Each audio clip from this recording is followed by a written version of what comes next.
lot of women are really curious about what their vagina will feel like to their partner after vaginal birth and what sex will feel like for them. And rightly so, the vagina goes through a lot during vaginal childbirth.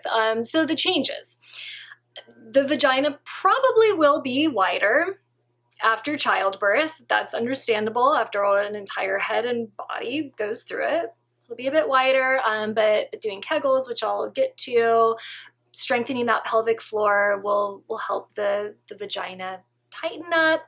And over time, that change will feel pretty minimal. You and your partner might notice it in the very beginning, but you won't notice it even just after a couple months.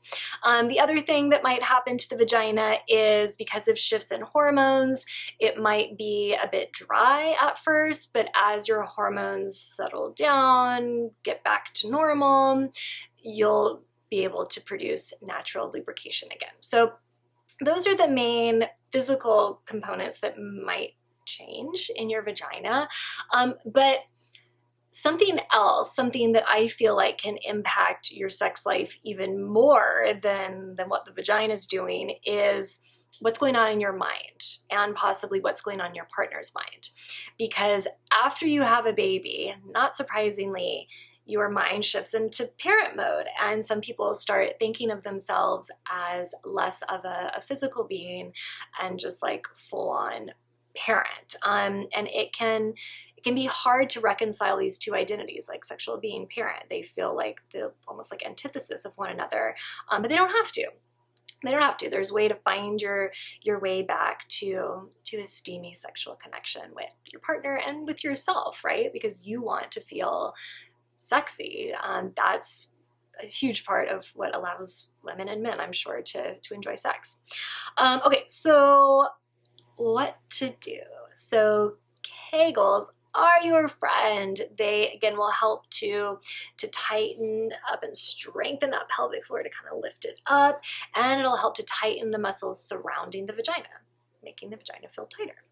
And it also increases circulation to the vagina and the pelvic floor, which can increase arousal and lubrication. So Kegels are a really great thing to do when you're preparing to have sex to kind of like get yourself going.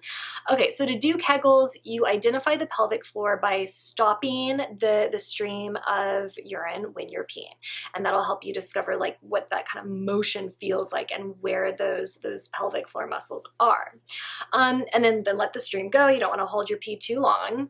And then at a later time when you are not peeing, you want to pull up those muscles for a count of 10 and then slowly release them to a count of 10. So you're pulling up, really squeezing up for a count of 10 and then releasing for a count of 10. And you want to maintain really smooth, easy breathing during these reps.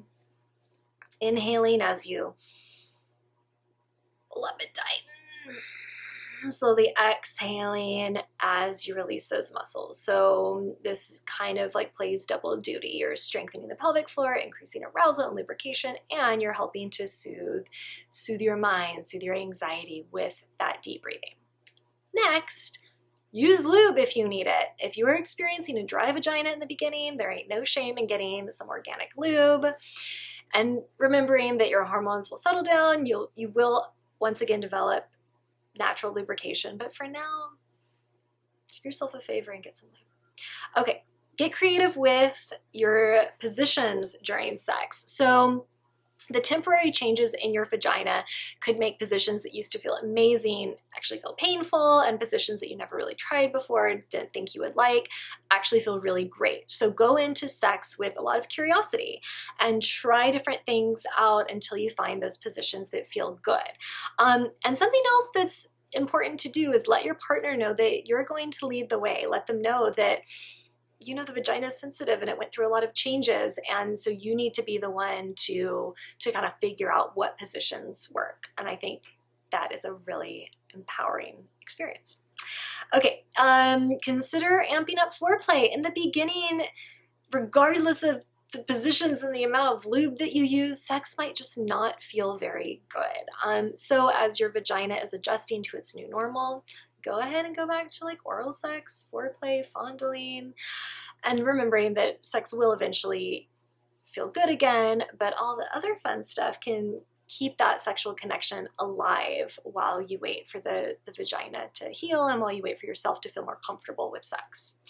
Okay, throughout it all, love yourself, the leaking boobs, the shift in identity, the fatigue, the limited time to get frisky, it can all lead to a lot of really negative self-talk. I remember during the 4th trimester for myself, the thoughts that would go through my head were, I'm no longer a sexual being, I'm just a bloated baby bottle.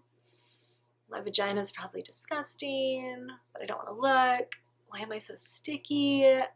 There wasn't a lot of positive self-talk going on. And it didn't do a lot to enhance my confidence or my sex life. So do as I didn't and remind yourself that that voice, that mean voice, is filled with lies. That voice is also really tired and probably feeling anxious. It doesn't know what it's talking about.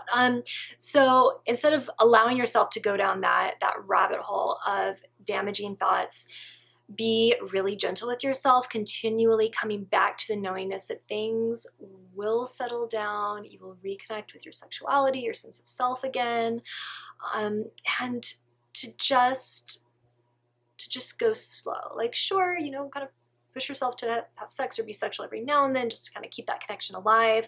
But you don't have to overdo it, and keep reminding yourself not of what isn't working, but what is working, that you grew and birthed a human, that you're nurturing this human, and that stretchy pants exist.